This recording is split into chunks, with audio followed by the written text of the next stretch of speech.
vamos a ver entonces la continuación en relación a los quimioreceptores centrales. Como vimos en esto, déjenme grabarles. This meeting is being recorded. Nosotros teníamos la clasificación de los quimioreceptores centrales y los quimioreceptores periféricos. Recuerden que los quimioreceptores centrales se estimulaban ante variaciones de la concentración de CO2. En cambio, los quimioreceptores periféricos estimulaban ante las variaciones de concentraciones de oxígeno. ¿Ya? Por ello que nosotros recordemos que en relación al bulbo raquídeo teníamos lo que era el piso de cuarto ventrículo, donde encontramos el líquido cefalorraquídeo, y este líquido cefalorraquídeo podía estimular por las variaciones que teníamos en las concentraciones en este líquido cefalorraquídeo, podía estimular las zonas quimiorreceptoras que se encontraban en las regiones, ¿no? Y por ello también, por ejemplo, cómo llegaban estas concentraciones de CO2 al líquido cefalorraquídeo por medio de los capilares sanguíneos, ¿sí? Por la vascularización, por el contacto íntimo que tiene con esta estructura, porque es una estructura muy vascularizada. Ahora, están rodeados, los quimioreceptores centrales están rodeados, como les dije, del líquido extracelular cerebral que responde al cambio de su concentración de iones hidrogeniones. El líquido, en este caso, está separado de la sangre por la barrera hematoencefálica, la que permite una libre difusión del dióxido de carbono, pero no del bicarbonato. Recuerden, en este caso había mayor permeabilidad del CO2. Por eso que la difusión rápida del CO2 permitía la combinación de este CO2, por ejemplo, con el agua, lo que hacía que se forme el ácido carbónico. Y este ácido carbónico luego se disociaba en hidrogeniones y bicarbonato. Cuando suben las concentraciones de CO2 en la sangre, ¿no es cierto?, esta se difunde al líquido cefalorraquídeo, lo que estimula los centros que se encuentran, las zonas quimioreceptoras que se encuentran en esta región.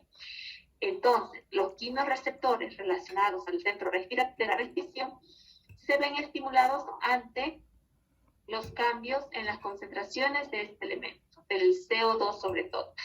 Si hay un aumento de las concentraciones de CO2, estos receptores centrales van a responder, estimulando, por ejemplo, a que exista mayor frecuencia respiratoria tratando de eliminar los niveles de CO2. En cambio, cuando tenemos concentraciones bajas en relación al CO2, ¿qué va a pasar? Se disminuye lo que es la frecuencia respiratoria, provocando que se concentre mayor cantidad de CO2. Ya, eso en relación a los receptores, ¿no? Vamos a ver lo que son las personas con EPOC. Vamos a ver la patología en relación a EPOC. Presenta niveles elevados de presiones de CO2. Recuerden un poco, vamos a hacerles que se acuerden de lo que era cuando ustedes hablaron de receptores sensitivos. Los receptores sensitivos, como los receptores en este caso, tienen un periodo, como los receptores centrales o periféricos, tienen un periodo de adaptación, como hemos aprendido, ¿no? Se adaptan, ¿sí? Estos receptores tienen proceso de adaptación. Es así, ¿verdad? Que cuando nosotros tenemos en los pacientes, tenemos una enfermedad como el EPOC, es una enfermedad pulmonar obstructiva crónica, que se observa en pacientes, por ejemplo, fumadores crónicos, pacientes que han cocinado con leña, ¿sí? O que han estado en contacto con humo, digamos, los que queman llantas, en general, no, que exista justamente este contacto con esta biomasa que se conoce, ¿no? Entonces, estos pacientes pueden desencadenar esta enfermedad, una enfermedad pulmonar obstructiva crónica que daña propiamente el parénquima pulmonar y hay alteración del intercambio, miren cómo ven ustedes aquí, daña el intercambio gaseoso y por lo tanto no hay perfusión adecuada de estos elementos. Estos pacientes van a vivir con concentraciones realmente elevadas de CO2, y los niveles de CO2 son elevados. Pero como es ya esto crónico, esta patología es crónica, el individuo lógicamente va a responder, ya no responde a estos niveles bajos. Los receptores centrales no responden a estos niveles elevados, de CO2. Ya no responden estos receptores centrales a niveles elevados de CO2 porque como bien adaptarse. Existe una adaptación, pero sin embargo, vamos a ver aquí, que los receptores centrales no me responden, pero sí los receptores periféricos. Recuerda que los receptores periféricos no responden tanto a las concentraciones de CO2, a las modificaciones del CO2, pero sí responden a la disminución en relación a las concentraciones de oxígeno. Los receptores periféricos en estos pacientes con EPOC, ahí sí se van a estimular por una disminución en la concentración de oxígeno, ¿no? Ya, estos pacientes, por esta característica de que existe una adaptación de sus receptores ante las concentraciones elevadas de CO2, tienen una patología que se conoce como narcosis por CO2, ¿no? Ahora, los quimiorreceptores periféricos. Los quimiorreceptores periféricos, como les mencioné anteriormente, son el hipocardio y los cuerpos aórticos. No nos confundamos con los senos carotidios. Los senos carotidios son receptores, son sensitivos igualmente, pero mecanorreceptores, que responden ante aumentos de la presión arterial y se estimulan ante el estiramiento de esa pared arterial. Entonces, estos son mecanorreceptores. Los receptores sensitivos tipo cuerpo carotidio, que se encuentran en la bifurcación de las carótidas, y otros en el callado de la aorta, responden ante cambios de las concentraciones de CO2. ¿Sí? Entonces, los quimiorreceptores periféricos se localizan en los cuerpos carotidios, ¿sí? Tanto realizados en el callado de las carótidas, como en el callado de la aorta, ¿sí? En la bifurcación, de las carótidas y en el callado de la aorta, ¿ya? ¿Qué hacen estos? De aquí, estos monitorean también las concentraciones del CO2, pero desempeñan un papel mucho más importante ante los cambios en las concentraciones del oxígeno. Entonces, ante la caída de la presión de oxígeno, estos receptores se estimulan y llevan la información hacia los centros respiratorios, ¿no? Entonces, esto es lo importante de estos niveles, ¿no? Se localizan en las arterias, por eso están en contacto con la sangre oxigenada, ¿no? Que van a recibir, ¿sí? Desde las regiones pulmonares. Estos receptores, por lo tanto, ejercen poco control sobre la ventilación hasta que la presión de oxígeno cae por debajo de 60 milímetros de mercurio. Recuerden ustedes que la presión de oxígeno, yo les mostré una diapo en la cual teníamos, por ejemplo, el nivel de oxígeno normal, 60 milímetros de mercurio, debajo teníamos hipoxia leve, hipoxia moderada, hipoxia grave, ¿sí? Entonces recordemos los niveles en relación a los milímetros de mercurio de las concentraciones de oxígeno, ¿ya? Y esos niveles bajos de las concentraciones en relación a oxígeno son los que me llevan a lo que es la estimulación de estos receptores.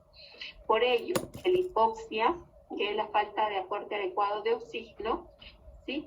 La hipoxia es el estímulo principal para la ventilación en aquellos pacientes que presentan niveles crónicos elevados de CO2. ¿Qué significa esto? En estos pacientes que tienen una enfermedad pulmonar obstructiva crónica, que yo sé que los niveles de CO2 están elevados, pero ya existe una adaptación de estos receptores centrales, y estos ya no me van a provocar una estimulación de los centros respiratorios, pero sí lo va a hacer estos cuerpos carotidios que detectan las presiones bajas de oxígeno. Entonces, a estos sí me van a estimular en este paciente cuando llegan a una hipoxia, ¿sí? A que se me estimulen los centros respiratorios, provocando, por ejemplo, mayor ventilación, aumento de la frecuencia respiratoria en sí, ¿no? Otras características, ¿ya? Ahora, ya aprendimos esto. Entonces, como me preguntó un compañero, doctora, ¿estos me ayudan a regular lo que son, por ejemplo, para equilibrar, para hacer un equilibrio ácido básico? Sí, estos son. Justamente ustedes recuerden que si estamos hablando sobre todo de las concentraciones elevadas de CO2 y que la respuesta sería del organismo, incrementar la frecuencia respiratoria para ayudarle a eliminar, ¿no? Entonces, estos son los quimiorreceptores que se vienen a estimular para regular, en este caso, ¿sí? Ahora, vamos a ver otros receptores. Verán, hemos aprendido dos tipos de receptores. Receptores que son, en este caso, quimiorreceptores localizados en la parte del bulbo, ¿sí? en contacto íntimo con lo que sería con el líquido cefalorraquídeo, ¿ya? Que llega a lo que son el aporte de CO2 por medio de los capilares sanguíneos que atraviesan la barrera y se ponen en contacto con este líquido y que se estimulan ante las variantes de CO2. Y otro tipo de receptores que son los periféricos, que en cambio estos detectan cambio en la concentración de oxígeno en la sangre arterial, ¿no? Que son los cuerpos carotídeos y los cuerpos aórticos. Igualmente vamos a conocer otro tipo de receptores, pero estos están localizados ya en el parénquima pulmonar, los que participan en la parte de la anatomía propiamente del pulmón. Y estos se conocen como receptores pulmonares. Y existen tres tipos: receptores pulmonares, receptores de estiramiento, receptores de irritación y los receptores justacapilares, ¿sí?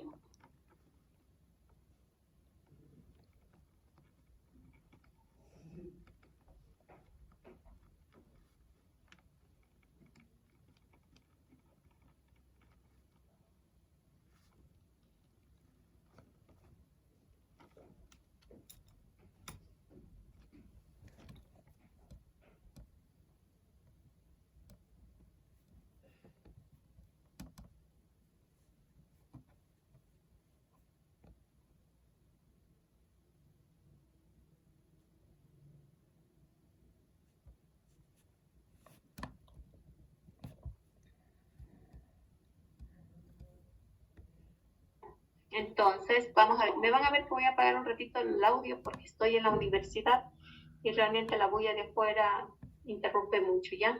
Entonces, en receptores pulmonares, existen tres tipos de receptores pulmonares: receptores de estiramiento, los receptores de irritación y los justacapilares. En relación a los, vamos a conocer cada uno de ellos. Verán, como les decía, cierta característica de algún componente, de algún antígeno, digamos así, me van a estimular uno de ellos, ¿no? Algo que puede ser fisiológico, otro que puede ser patológico, ¿sí? Me van a estimular. Por ejemplo, patologías, más bien receptores de irritación, los receptores de irritación y justacapilares. Fisiológicos en relación a los receptores de estiramiento, ¿ya? Vamos a ver en este. Vamos a ver los receptores. Ay, les pregunto algo. ¿De repente no se está entrecortando el internet a cada rato? Sí, doctora. Sí, un poquito, un poco. Sí, es porque me sale a cada rato aquí en la oficina esto, ¿ya?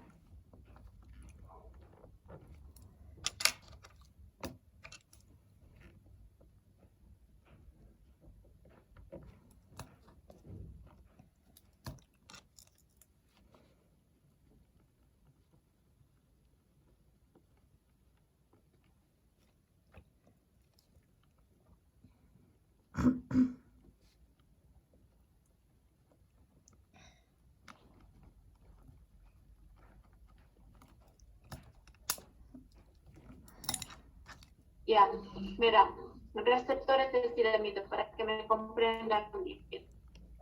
Se localizan en las capas de músculo liso de las vías respiratorias conductoras. Vamos a aclararle un poco vías conductoras. Recuerden que las capas de músculo liso de las vías conductoras son: las vías conductoras serían desde el vestíbulo nasal, lo que es la parte de la laringe, la parte de la tráquea, la parte de los bronquios y los bronquios justamente principales, secundarios, ¿sí? Hasta ahí. Y luego viene la parte respiratoria, ustedes lo aprendieron aquí en histología, y la parte respiratoria que constituye los bronquios terminales, los conductos alveolares y los alveolos y los sacos alveolares, ¿no? Entonces esta es la porción respiratoria. Y la porción conductora es la que les mencioné. Ahora, ¿qué características existen entre una y otra? Recuerden que si hablamos de la tráquea, encontramos los anillos tractales formados por cartílago y posterior músculo liso.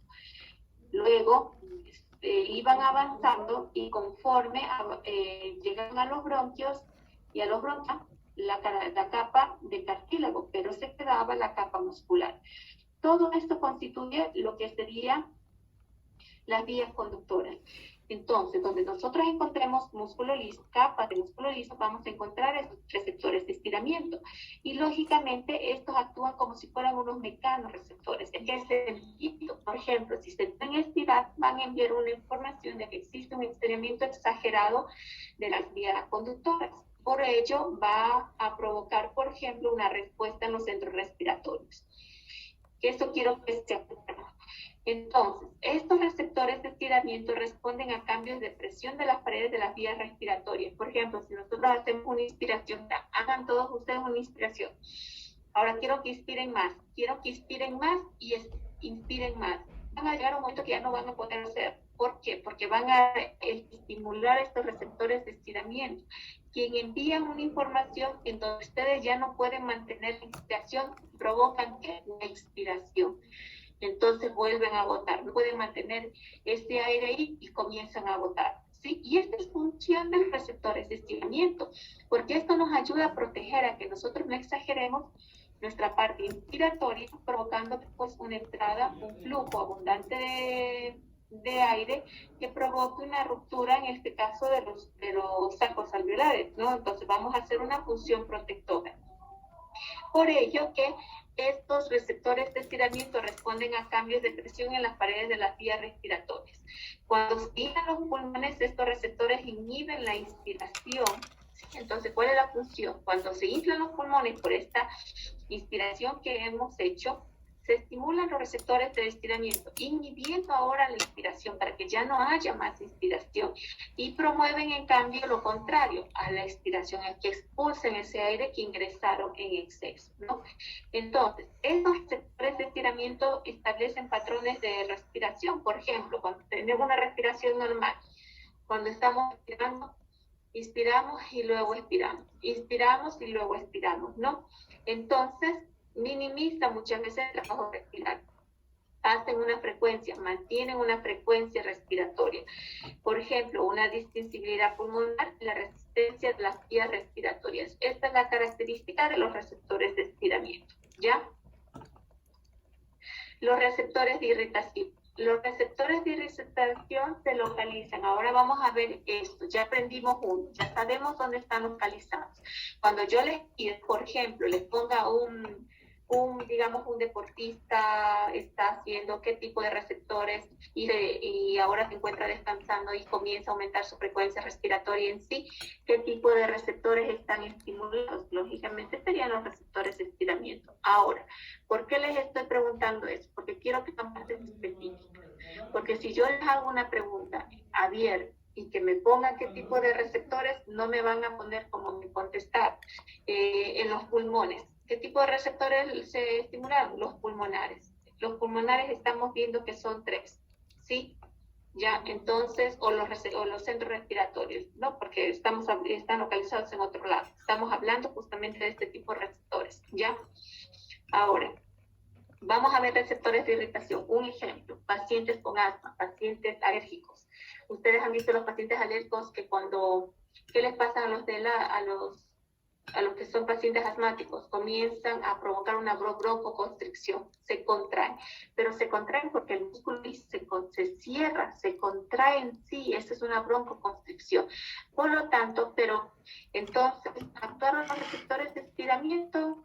Más bien, no, estos no actuaron los receptores de irritación, que provocaron en el músculo liso una contracción de esa fibra, ¿sí? Muscular, provocando un cierre de la luz bronquial, ¿ya? Entonces, ¿dónde están localizados los receptores de irritación? Estos receptores de irritación se encuentran localizados en el epitelio de las vías respiratorias. ¿Cómo es el epitelio de las vías respiratorias?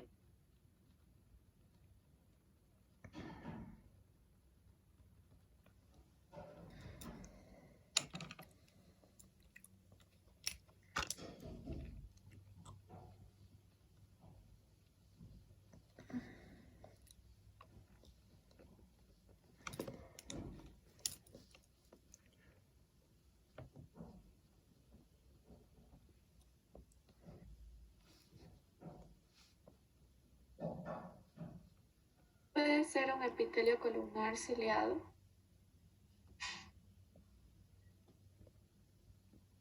son secretores de moco para poder humedecer y proteger a las vías respiratorias. El epitelio, sí, cuando nosotros estamos hablando de células epiteliales, estamos hablando de un epitelio. Recuerden cómo se dividía histológicamente a las vías respiratorias, igual que otras áreas, ¿no? Mucosa, submucosa, y en este caso muscular y lo que sería la bronquicia, ¿ya? Ahora, en la mucosa tenemos lo que es el epitelio, el tejido conjuntivo donde descansa todo el epitelio, y luego viene lógicamente, por ejemplo, la submucosa, que contiene abundante cantidad de glándulas. Encontramos lo que es el cartílago y el componente también lo muscular, ¿no? En la región encontramos el componente muscular y luego otra más capa de tejido conjuntivo. Cuando nosotros hablamos del epitelio, estamos hablando de un epitelio, como dijo la compañera, es un epitelio cilíndrico, pseudoestratificado, ¿sí? Ciliado, células caliciformes con glándulas unicelulares que secretan moco. Entonces son células caliciformes. Y esto se encuentran entre estas células que constituyen el epitelio justamente columnar de las vías respiratorias, se encuentran lo que son receptores sensitivos de irritación. Y estos receptores de irritación son estimulados por gases nocivos, por humo de cigarrillo, por polvo inhalado y aire. Por eso cuando de repente las personas que no fumamos, las personas que no estamos acostumbradas a estar en contacto con el cigarrillo, nos molesta, ¿sí? Y nos provoca lo que es, por ejemplo, la presencia de tos, por esta irritación, por la estimulación de estos receptores, ¿sí? La presencia del cigarrillo, del polvo incluso, del aire frío, nos puede estimular estos receptores de irritación. ¿Qué hacen estos receptores de irritación? Provocan la estimulación de la fibra muscular lisa, provocando una constricción. Originan entonces la restricción de las vías respiratorias a que circule adecuadamente el aire. Disminuye lo que sería la luz, ¿sí? Y también provocan una respiración rápida, poco profunda. Aseguran la expansión pulmonar más uniforme al iniciar suspiros y bostezos periódicos. También, ¿de qué manera se puede regular esto? Causado por estimulación de esto. Por ejemplo, bostezos periódicos en sí logramos compensar en algo. Pero tenemos que tener presente que también se relaciona con la respuesta de broncoconstricción. Prácticamente es una broncoconstricción. Entonces, los receptores de irritación me provocan una constricción, una contracción de la fibra muscular lisa. Estamos hablando lo contrario en relación a receptores de estiramiento. Aquí estamos estirando el músculo liso, ¿no? ¿Ya? Aquí estamos contrayendo el músculo, pero ¿por qué? Por una estimulación de estas células de los receptores de irritación que se encuentran en el epitelio, que envían la información a esas fibras musculares provocando una constricción, ¿sí? Esta es la respuesta, por ejemplo, en estos pacientes cuando tienen los crisis asmáticas, ¿no? Por provocar algún alergeno que ingresó, ¿sí? Y provocó la constricción de los bronquios, ¿ya? Ahora, vamos a ver los receptores. Hemos aprendido los receptores de irritación.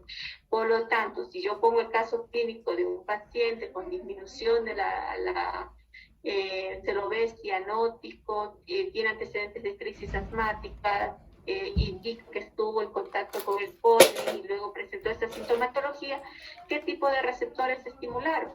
Entonces, ustedes tienen que contestarme los receptores justamente de irritación. Ahora, los receptores justacapilares. En relación a los justacapilares, se localizan en la pared alveolar, cercana de los capilares pulmonares. ¿Sí? Por eso es que la palabra justa, cerca, pero prácticamente se localizan en la pared alveolar. A ver, recuérdenme cómo es el epitelio alveolar. ¿Qué tipo de célula?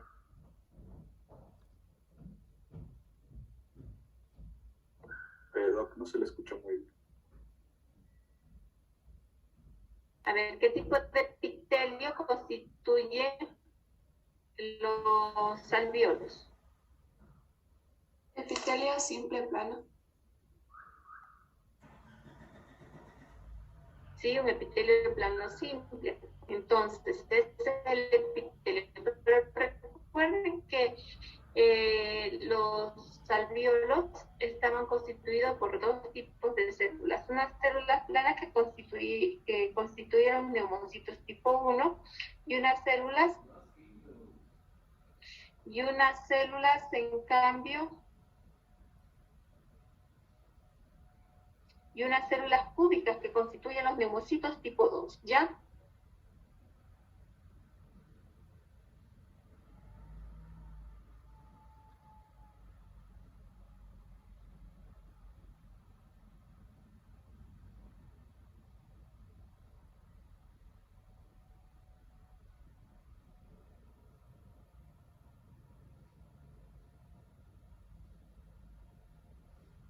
Ya, entonces, tenemos los epitelios, estas células cúbicas son células neumocitos tipo 2 que secretan surfactante. Recuerden la función importante en relación al surfactante. Ahora, ¿qué más vamos a ver?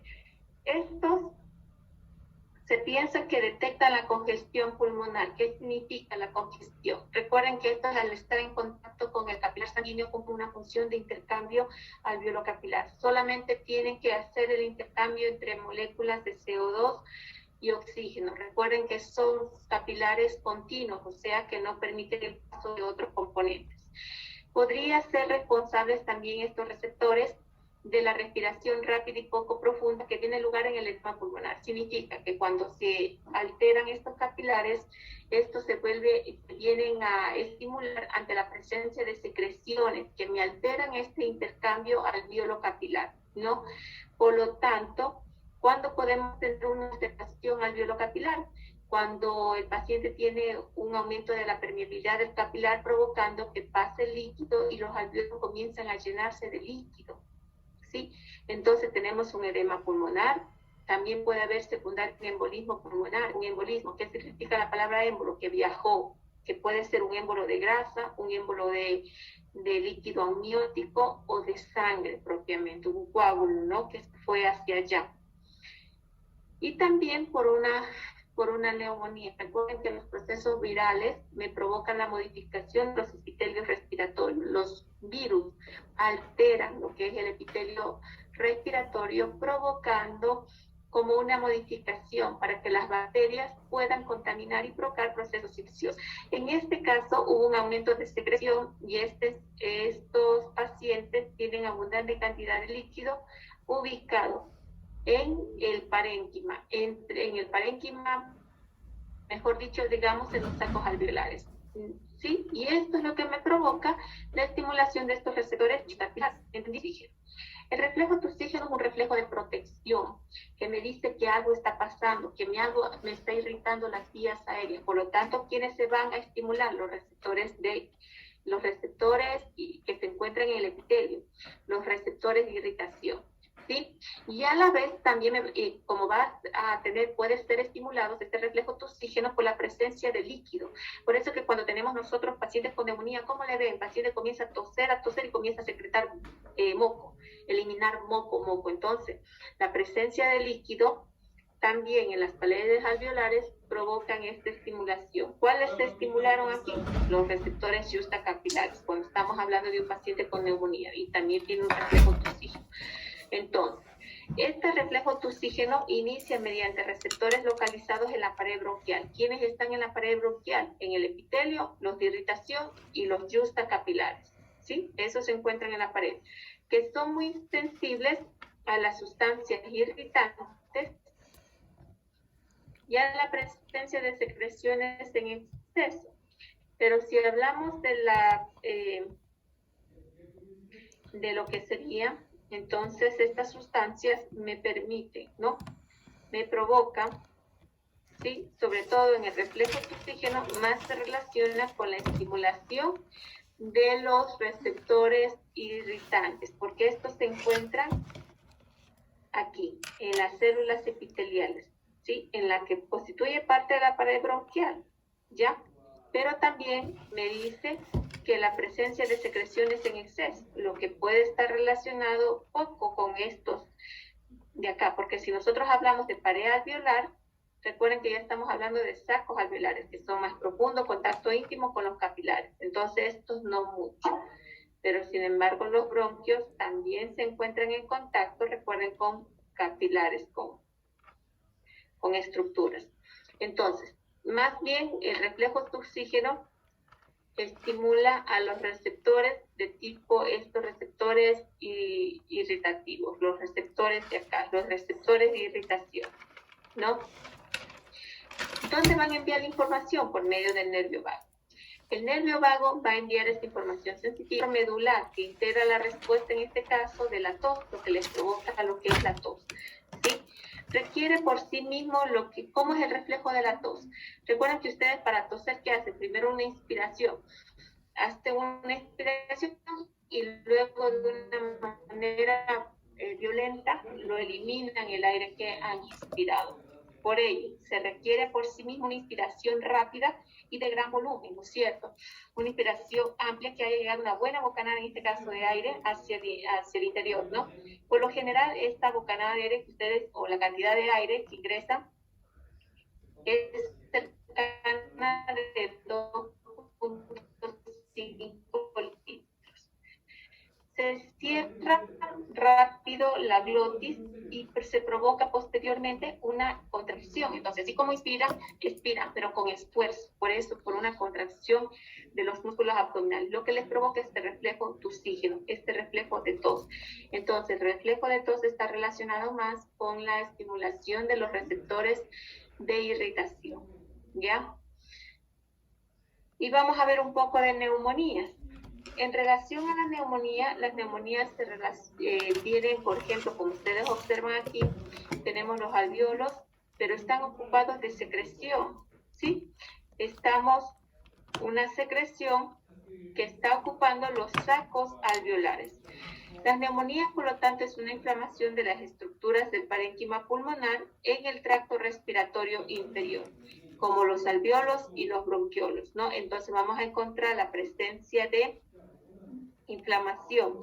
Recuerden que todo proceso inflamatorio que les he dicho a ustedes provoca cicatrización. Todo proceso inflamatorio, lógicamente, va a hacer que aumente la permeabilidad en los capilares, ¿sí? Provocando lo que son la presencia, por ejemplo, de secreciones, como ustedes observan aquí. La inflamación de las estructuras del parénquima pulmonar, en este caso, en el tracto respiratorio inferior, como los alvéolos y los bronquiolos, provocan lo que son por el proceso irritativo, provocan ese aumento de acumulación de líquido. Los agentes etiológicos que me provocan una neumonía incluyen, por ejemplo, algunas bacterias, ¿ya? Como el neumococo, que sí, o otras bacterias que luego vamos a ver. Pero también pueden ser causados por agentes no infecciosos, que me provocan una especie, por ejemplo, también virus, ¿no? Agentes no infecciosos como humos irritantes, ya el cigarrillo en sí, ¿no? Por ejemplo, la inhalación de humos irritantes a la aspiración o la aspiración de contenido gástrico, ¿sí?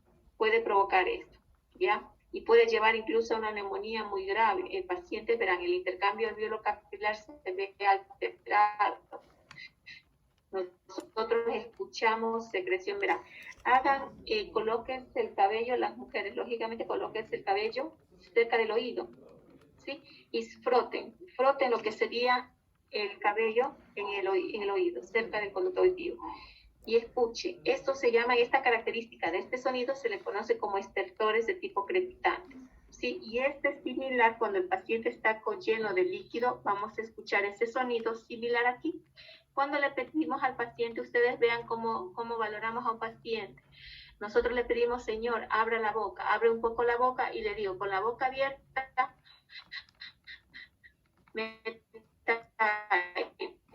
entonces con la boca abierta comienza a meter aire y eliminar.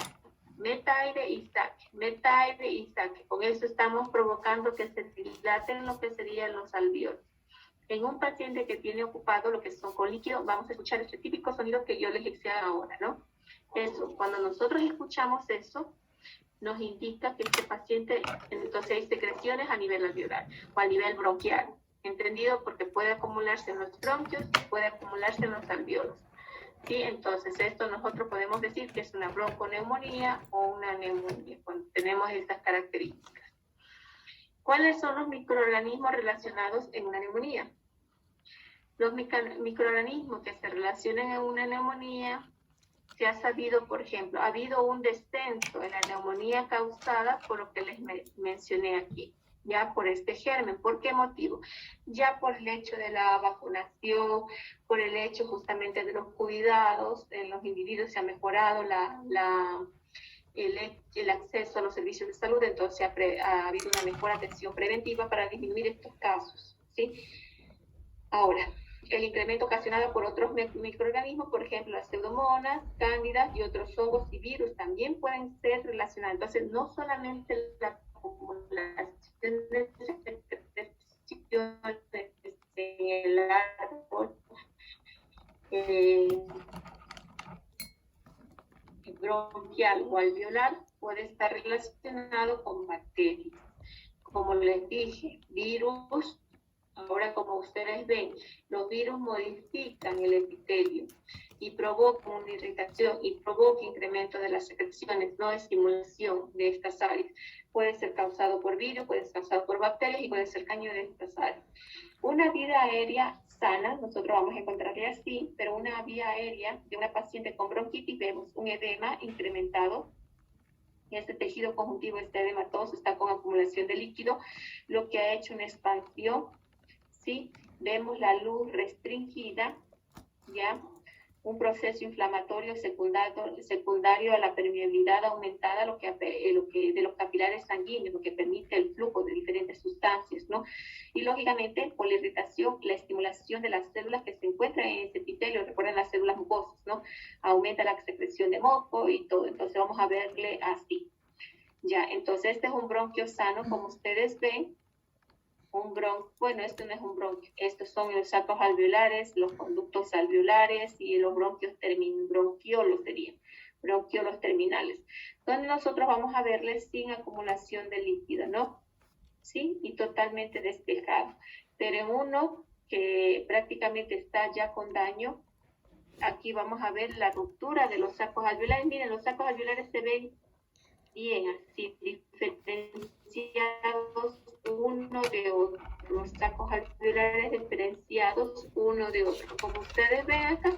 Pero cuando tenemos un paciente con el enfisema, ¿qué es el enfisema? La ruptura justamente de estas estructuras anatómicas, donde vemos los sacos alveolares, una sola comunicación se ha perdido, y vemos de esta manera, y lógicamente vamos a encontrarle con acumulación de líquido. Vamos a ver la diferencia de neumonías típicas y neumonías atípicas. ¿Qué son las neumonías típicas? Se deben a infección por bacterias que se multiplican extracelularmente. Extracelularmente en los alvéolos y causan inflamación y exudación de líquido en los espacios llenos de los alvéolos. Ustedes ven acá, ¿ya? Entonces, las neumonías típicas tenemos una infección justamente por bacterias. Y estas bacterias han acumulado, verán, los virus que hicieron, modificaron el ambiente, hicieron una estimulación del proceso irritativo, modificaron el epitelio para provocar que las bacterias, por ejemplo, puedan contaminar. Recuerden que hubo aumento de la secreción de moco y este aumento de secreción de moco sirvió como medio de cultivo para estas bacterias. Estas bacterias infectaron, por eso ya vemos una secreción como purulenta en este caso, ¿no? Sí. Ya, y esto es lo que les decía, vamos a ver los alvéolos en los espacios llenos totalmente del líquido. Miren, ha habido la ruptura y vemos los sacos alveolares, en este caso llenos propiamente con líquido. Ahora, vamos a ver las neumonías atípicas. Las neumonías atípicas son causadas por enfermedades, en cambio, virales y el micoplasma, o en este caso, ¿sí? Que afectan el tabique alveolar y el intersticio pulmonar. Recuerden los tabiques alveolares, que me diferencia una estructura que está formada por tejido conjuntivo y me diferencia una parte de otra, y el intersticio, que es el espacio, ¿sí? El tejido conjuntivo, ¿ya? Producen menos síntomas y hallazgos físicos notables de la neumonía bacteriana. Por ejemplo, las neumonías de tipo virales, nosotros si vemos que no hay daño en relación al parénquima alveolar, al alveolo en sí, porque estamos hablando de que están afectando la del tabique y del intersticio. Entonces, si vemos que no hay este sonidito que les decía, nosotros no tenemos que dar antibióticos en estos pacientes que tienen una neumonía de tipo viral, ¿no? En este caso, los hallazgos físicos notables, por ejemplo, de lo que produce, cómo es la clínica en ellos, cómo es la característica de la afectación en el parénquima pulmonar. No hay infiltración alveolar, entonces no voy a ver esta acumulación de líquido en los espacios alveolares porque no existe la infiltración alveolar, ni tampoco en este paciente con el esputo purulento. ¿Qué significa? Cuando yo estoy sospechando de una neumonía atípica, de la típica, por ejemplo, la típica, el paciente comienza a toser y lo que bota es esa expectoración amarillenta, purulenta, ¿no es cierto? Como pus que bota cuando expectora. Entonces, cuando tiene esta expectoración con pus, yo estoy sospechando que puede estar con una neumonía de tipo bacteriana, ¿no? Entonces tengo que darle, y confirmo con el examen, verán que no solamente por el hecho que bote pus, bote esta expectoración como purulenta, ustedes digan, no, ya tiene una neumonía. Tienen que completar un examen físico en estos pacientes, ¿no? Entonces, completen el examen físico, revisen, vayan a escuchar este sonidito que les dije a ustedes, que son los estertores crepitantes. Entonces, esto les dice que tiene ocupación en infiltrado a nivel alveolar, ¿ya? Lo que le hace la diferencia de neumonías atípicas, que no hay leucocitosis, conciliación lobular en los estudios de imagen de tórax. No va a haber estas características que nosotros observamos en cambio las neumonías propiamente típicas. Vamos a ver la diferencia entre una neumonía atípica, de una neumonía atípica. No, miren, yo les decía, estos son los tabiques, lo que me separa justamente de lo que son los alveolos. Esto es el saco alveolar, estos son los alveolos aquí, miren, los alveolos, el epitelio plano simple, como ustedes observan.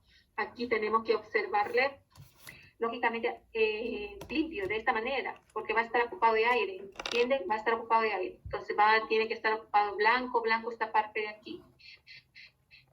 Pero este es el epitelio plano. Este es el tejido conjuntivo, y miren, el tejido conjuntivo, los tabiques, el espacio intersticial, ¿no? Los espacios intersticiales, ¿ya? Estos son, digamos, los capilares sanguíneos que se observan acá, capilares sanguíneos que están en contacto con estas estructuras, ¿ya? Entonces, ¿qué observan en los alveolos? ¿Qué observan en los alveolos? En una neumonía típica, ustedes ven presencia de infiltrado alveolar, donde debería estar así blanco, totalmente limpio, abundante cantidad de células, que es cierto, vemos los neutrófilos aquí, abundante cantidad de neutrófilos, abundante cantidad de otro tipo de células, ¿sí? Y miren, todo esto en el infiltrado. Por eso les hace un infiltrado de tipo purulento, amarillento en general, y las bacterias presentes en el interior de los alveolos, ¿ya? Y por eso que se observa de esta manera, ¿sí? Pero en una neumonía atípica, ¿qué le ven la diferencia? ¿En dónde encontramos el infiltrado de un pocotón de cantidad de células linfocíticas? En el intersticio, miren, acá, en el tejido conjuntivo, y no observamos nada en el interior de los alveolos. Los alveolos se observan limpios, ¿sí? Pero el intersticio, el tejido conjuntivo, está incrementado. Entonces, cuando yo le pido a un paciente que haga una respiración, por ejemplo, con la boca abierta, respire, ¿sí? Meta aire y saque aire. ¿En dónde voy a escuchar esos sonidos? Como les dije, como crepitantes, que son los sonidos crepitantes, voy a escuchar aquí. Y aquí no. Entonces, ¿en quién tengo que darle antibióticos? En este paciente. ¿Entendido? En este paciente antibióticos, porque sé que ya tiene una neumonía. Y en este, lógicamente, tengo que dar un tratamiento sintomático, ¿no? Si está con fiebre, ayuda a disminuir la fiebre, una cantidad de líquidos en general, ¿no? Entonces, todo eso tengo que pensar, ¿ya? Y finalmente, nos quedamos hasta ahí. Entonces, para dejarles en esto de las neumonías atípicas.